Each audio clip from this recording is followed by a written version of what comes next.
Tampa, Florida; New Orleans, Louisiana; Fresno, California; Las Vegas, Nevada; Honolulu, Hawaii; Los Angeles, California; Seattle, Washington; and Springfield, Massachusetts. These are only a few of the worst cities suffering from homelessness. So why are people homeless? Two trends are responsible for the rise in homelessness over the past 20 years. These include a shortage of affordable housing and an increase in poverty. Recently, foreclosures have increased the number of people who experience homelessness. The National Coalition for the Homeless released an entire report discussing the relationship between the foreclosure and homelessness. The report found that there was a staggering 32% jump in the number of foreclosures between April 2008 and April 2009. Since the start of the 2008 recession, 6 million jobs have been lost. In May 2009, the official unemployment rate was 9.4%. The National Low Income Housing Coalition estimates that 40% of families facing eviction due to foreclosures are renters and 7 million households living on very low incomes. Low-wage workers have been left behind as the disparity between the rich and the poor has mushroomed.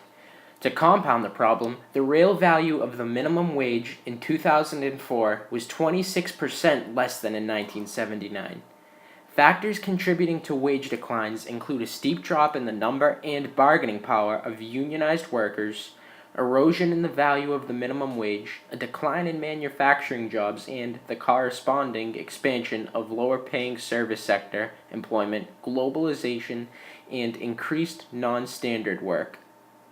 To combat this, Congress has planned a gradual minimum wage increase, resulting in a minimum wage raised to $9.50 by 2011. But has this really proved to help any of the homeless people?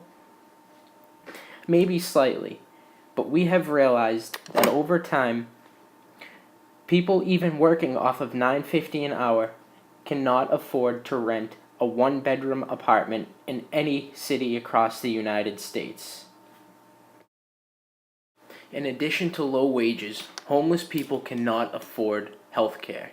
For families and individuals struggling to pay their rent, a serious illness or a disability can start a downward spiral into homelessness, beginning with a lost job, depletion of savings to pay for care, and eventual eviction. 1 in 3 Americans, or 86.7 million people, are uninsured. Of those uninsured, 30.7% are under 18. In 2008, 4 out of 5 people that were uninsured were working families. Work-based health insurance has become rarer in recent years, especially for workers in the agricultural or service sectors. With an increase in work-based health insurance, less people would become homeless.